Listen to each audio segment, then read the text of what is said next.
Okay, this little clip is a number of people have been waiting for this for a long time. This little short movie is about creeping. Now, when I was running Shadow in the Derby, he was virtually perfect for about 15 trials or maybe a few more, but then he started doing something that was really weird.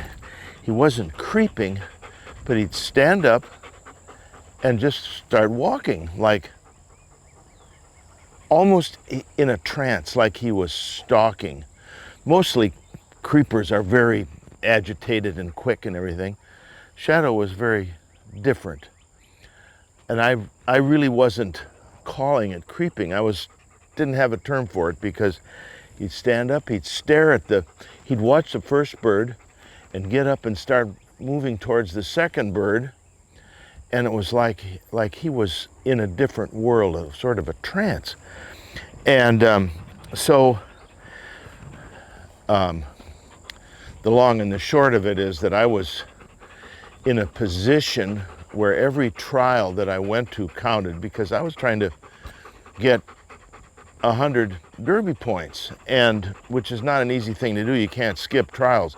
As it was in the beginning of his career, there were, for one reason or another, there was a number of clubs that didn't have derbies or canceled their derbies or something like that. So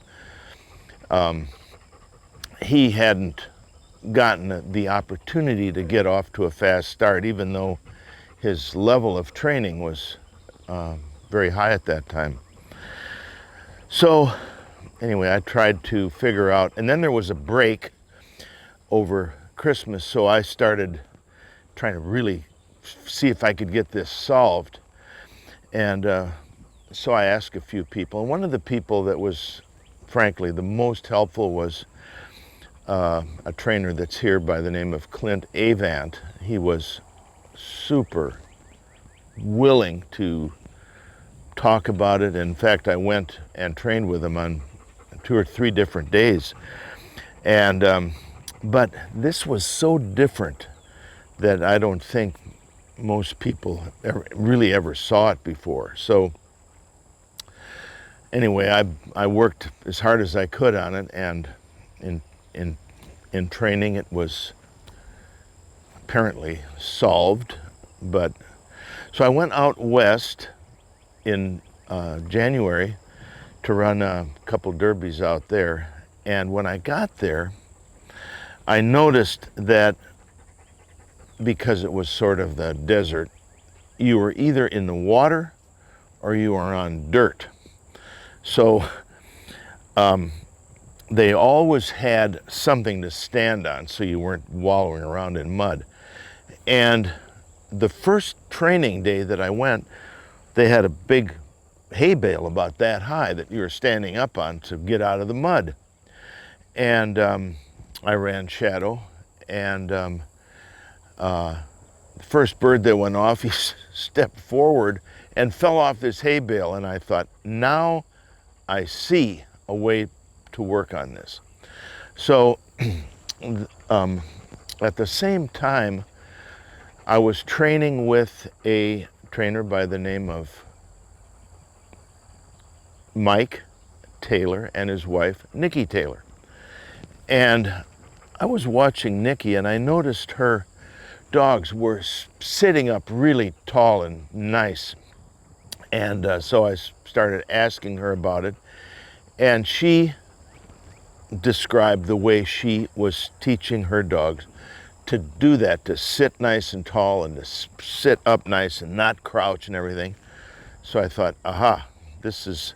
So I had this first part of the equation, which was getting on a hay bale, and the second part was to sort of do what she was doing, which involved this thing here, a prong collar, which I've never used. I didn't even know how to put one on and off because I really don't like it's kind of sinister looking in a way with those prongs, but in a way it's a very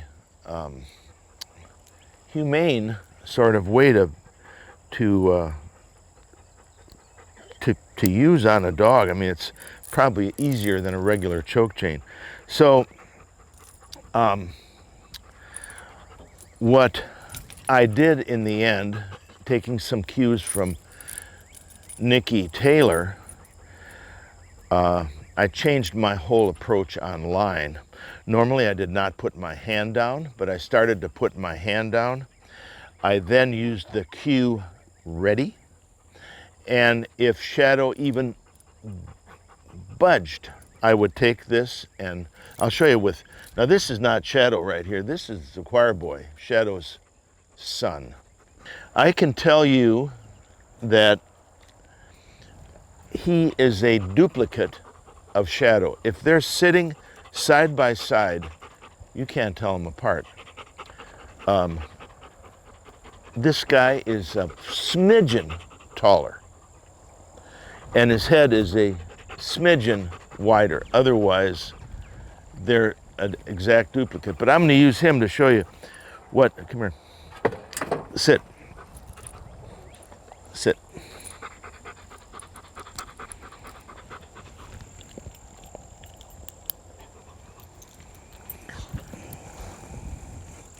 Heel.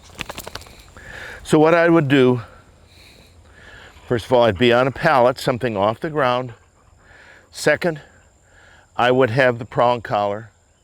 Thirdly, when the mark was down, I was ready to send the dog, I'd put my hand down and let him look at it, and then I'd say, ready, ready, ready. Now, even that much movement right there, just a bit, I'd say, sit. And then I'd go back to ready. So I had to re-establish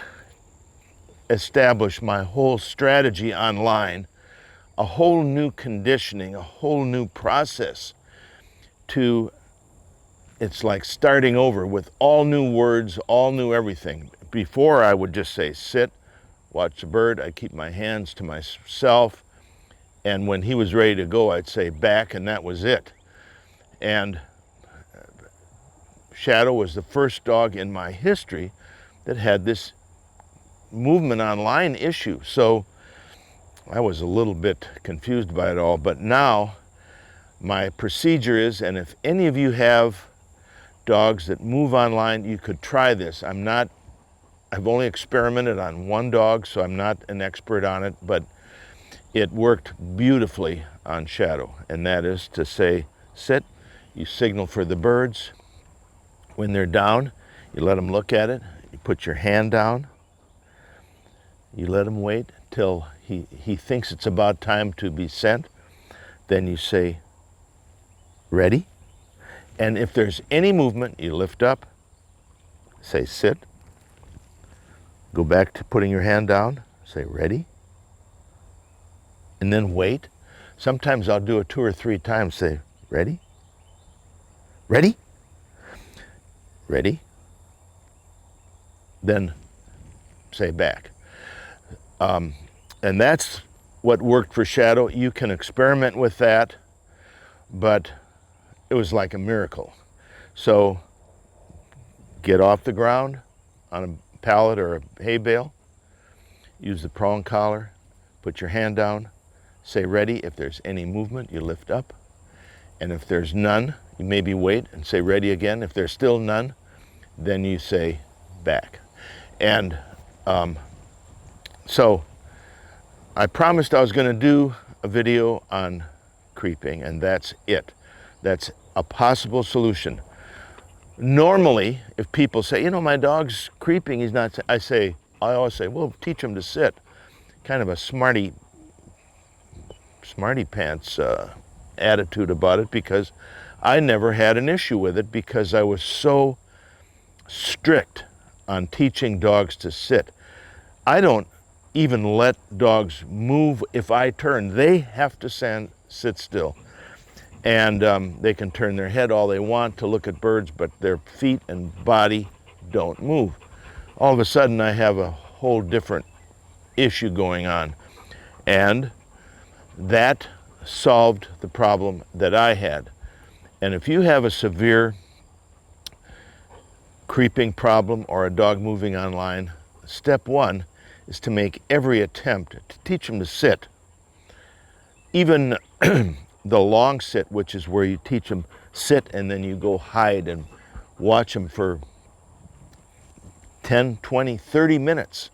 And if he moves, you come back and say sit. But this particular process is what worked on Shadow. And if you've tried really hard to teach dogs to sit and it hasn't worked, then this is a real possibility. And it's such a nice thing because you're not using a heeling stick and whacking the dog and yanking him around and getting all upset and angry. It's very calm, very smooth, and it worked with Shadow. I'm not going to say it works for anybody else or any other dog, but with him it worked perfectly. So I would say that if you haven't gone to billhillman.net and subscribed, you're probably not getting notified that another video on training is coming your way. So please do that if you haven't done it. So in other words, if you're watching this on YouTube, go to billhillman.net and subscribe so you get notified when I do a little clip. In the meantime, stay tuned for just another minute. There's a very good message coming to you. And after that, I want you to have a really great day.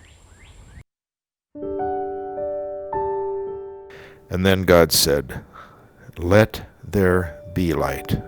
And there was light, and the earth was alive, and all things began to flourish. God created life on earth.